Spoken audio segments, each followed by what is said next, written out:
Right then, lads, I've done the injury rant video. It's time for the transfer talk video. I like doing these videos. I always used to love doing the transfer talk videos, but as of now, the club with injuries and transfers is in fucking turmoil. It is fucking crazy how much of a shit show it really is. We are in an absolute state, and God forbid, really, it's fucking mental. It is. But I want to go and see the rant about the injuries and whatnot, about how I think everything should change and the players who are out and the updates on them.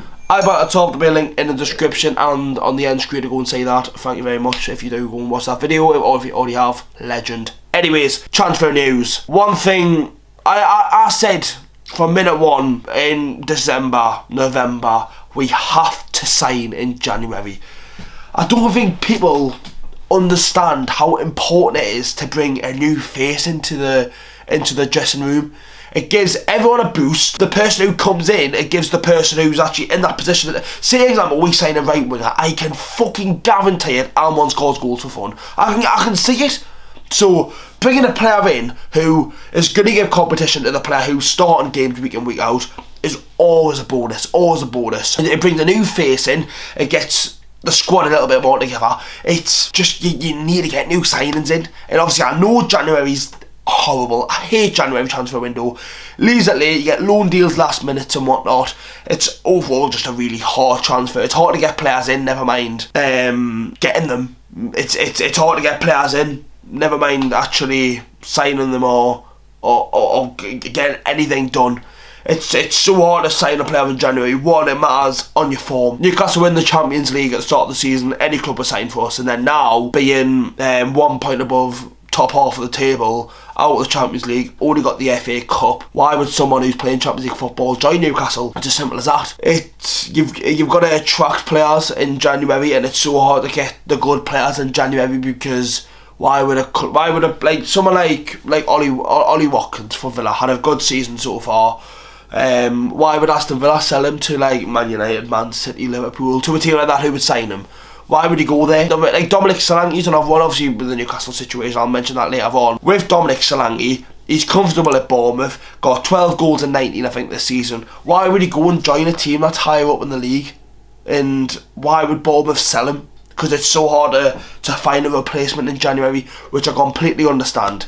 Newcastle, since the takeover happened, have spent over 400 million on transfers, and the only sort of income we've had is Alan St-Maximin for 23 million and Chris Wood for 15. Considering he was one of the signings for 25 million, it is they're the only sort of income we've had, and you've got to try and balance it out due to FFP. And as of now, it looks like we're not going to sign a player, not even loan a player. Eddie Howe's words were, I don't think anyone wants to be our friends, which people are going to look well and go, well, why am I going to loan my player to Newcastle where the owner's this and that and the richest club, they should just be buying with players and whatnot.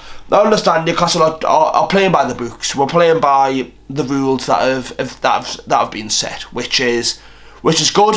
So it's not going to come and affect us like how it may come and affect Man City or Chelsea as they got their transfer ban a couple of years ago. I think it was in 2019.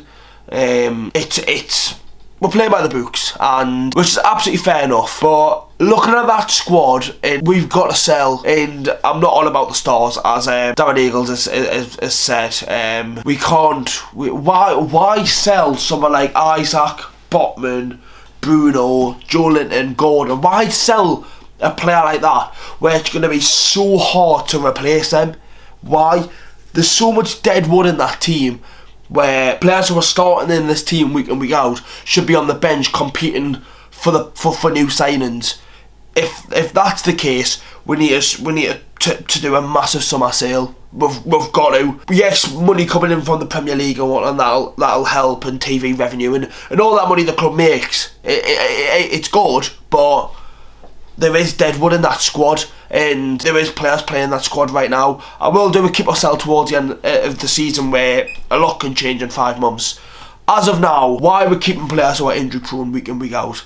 Callum Wilson's a good striker, done an amazing serving for this football club, but if you can't stay fit, then for me it's a bye-bye. And it'll be a shame because he loves this club and he loves the city and he loves playing under Eddie Howe, but if he's a player that we need to make money for, then why not? Looking at it now, why the fuck did we not sell Almond to fucking Saudi for 30 million or whatever it was? We give him a new contract. He's another one I would let go. Players in the midfield, I probably wouldn't sell anyone in the midfield. People are on about Longstaff. I can't say Longstaff leaving. I don't think Longstaff will leave the club. I don't think Eddie will even contend that. I don't think he would. Defence, I think we've got a lot of players there. Obviously, we've got players out on loan. I think people are forgetting. You've got your Jeff Hendricks, your Isaac Hayden, who's apparently coming back, Ryan Fraser. Getting them all off the book will help.